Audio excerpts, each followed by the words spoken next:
মুরগির পা, মুরগির ঠ্যাং তো নাকি কি? তা কড়া ঠ্যাং হতে? একটাই। একটা ঠ্যাং অত বড় হয়? ওতে মাল মশলা আছে। হ্যাঁ, ধরানো আছে। ও, তার মানে দেয়ালে প্লাস্টার করে দেওয়ার। হোক, দাম হোক, খাবার জিনিস তো বাসি হয়ে গেলে খাওয়া যাবে না। দাম বলেন।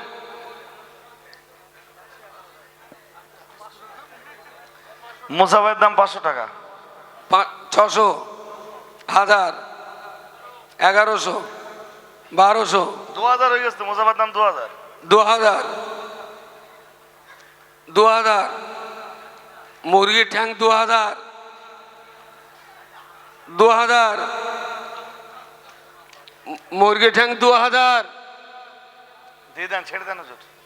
ছেড়ে দেন না, হ্যাঁ হ্যাঁ, কিনে বুঝতে পারলাম না। ও আচ্ছা আচ্ছা, 2000। আর কেউ আছেন? 10 সেকেন্ড, তাড়াতাড়ি দেখো, 10 সেকেন্ড। ঘড়ি কই? হ্যাঁ, ও এই তো, হ্যাঁ তো সেকেন্ড, ঠিক আছে তো, ছেড়ে দাও, বাস, আলহামদুলিল্লাহ। খাওয়া শুরু করে দাও, খাওয়া। এটা নগদ একদম। হ্যাঁ।